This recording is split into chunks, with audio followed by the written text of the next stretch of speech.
Adoolessi 18 guyyaa Neelsan Maandeellaa jedhamuun kabajama. Dhaabbanni biyyoota gamtoomanii adoolessi 18 guyyaa Neelsan Maandeellaa akka ta'uuf bara 2009 murteesse. Guyyaa kanatti jireenyi fi dhiibbaa gaarii inni akka addunyaatti fidetu yaadatama. Neelsan Maandeellaa namoota jaarraa 20ffaa keessa addunyaa irratti dhiibbaa guddaa uumanii darban keessaa tokkodha. Afrikaa kibbaa gita bittaa sirna apartaayidii jalaa baasuuf qabsoo taasifame keessatti adda dureen nama yaadatamudha. Neelsan Maandeellaan bara 1994 filannoo dimokiraatawaa Afrikaa kibbaatti gaggeeffameen filatamuun pirezidaantii gurraacha Afrikaa kibbaa isa jalqabaa ta'e. Sana dura garuu qabsoo hidhannoo sirna apartaayidii irratti gaggeessuuf dhoksaan Itoophiyaa dhufuun leenjii loltummaa fudhatee ture. Bara bulchiinsa Haayile Sillaasee yeroo Neelsan Maandeellaa leenjii loltummaaf Itoophiyaa ture, Jeneraal Taaddasaa Birruutu dhoksaan leenjii loltummaa akka fudhatuuf hordofaa ture. Akkasumas nageenya Neelsan Maandeellaaf namoota amanamoo ramaduun akka eegan godhan. Namoota lama Maandeellaa akka eeganiif Jeneraal Taaddasaa Birruu imaanaa itti kennan keessaa tokko Shaambal Guutaa Dinqaa waggaa 2 dura BBC waliin turtii taasisanii turan. Afrikaa kibbaa koloneeffattee kan turte Ingiliziin Neelsan Maandeellaan Itoophiyaatti dhoksaan leenjii loltummaa akka fudhataa jiru bira gahuun ajjeesuuf murteessite.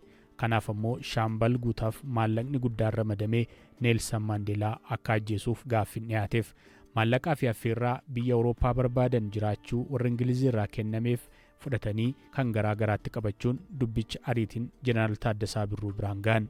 Shaambal Guutaa Dinqaa akkamitti Neelsan Maandeellaa akka du'a oolchan akkanaan BBCtti himanii turan.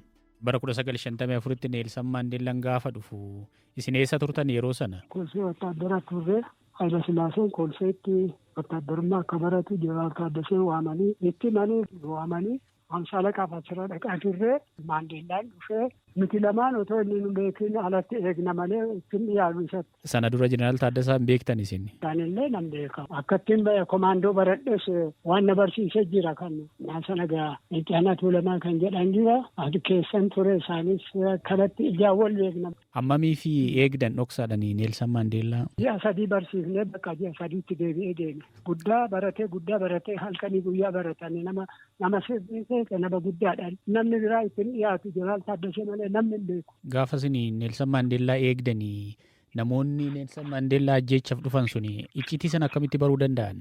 Abrahaam kan jedhan poolisii Eertiraa keessaa komaandoo barachuu dhufe kolfeetti nu wajjin. Marrajaa hojjetan guddaa nan jaaladha innis na jaalata ture. Inni marrajaa guddaa hojjetaa iddoon taa'u waanan hojjedhu hundumaa hin barata. Isa kan bitan immoo warra Ingilizii karaa shaabaa dhufani. Maandeellaan akkan ajjeesu kan nama rate gurbaa sana jechaadha. Gaaf tokko namni wal si barsiisu jira naan jedhee naqaxare Xaayitoo hoteeliitti wal argine Maandeellaa ajjeesuuf kan dhufan immoo jara kana wajjin wal nu barsiise. Namicha eegdu kana yoo ajjeefte ani ala nu baasaniitu nama guddaa taana hin tamaarraa. Makiina qopheessaniiru makiina ittiin baanu karaa Keniyaa. Sa'aatii 3tti achitti eegna. Gaafa taraa kee ajjeeftee achitti akka dhuftu nuun jedhanii taawondii 2000 kaameeraa tokko natti kennu. Kaameeraan kun immoo maali innaan ajjeesee fotoogiraafii kaasu hojjaa isaatiin tokko gara mataa isaatii tokko kaaste kanaan fidda jedhanii qaxaroo qabanne Jeneraal Taaddasee bennaa sana gaa si akkana jedheen ittiin isaanii innuma sana dabbabee fi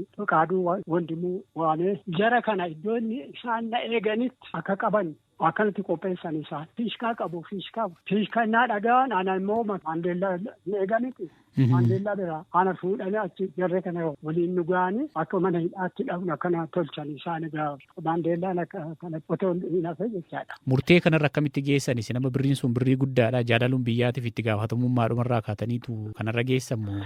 Alaqaan koo na jaalata na amana. Jeneraal Taaddaseen immoo nutti kennan. Har'a isin nama guddaa eegdu boruun bartu namicha kana. Ani isin amanaa dubbii boruu bartuu har'a tajaajila akkanaaf amma kana nutti kennan innaa sana laphee koo keessa galeera. Nutillee waan midhaannetii kana hin barbaadne innaa sanatti iddoo si'oo ta'e biyya koos akkamittan balleessa maqaa ishii jedhee kana lapheen koo nama ho'ate beekta.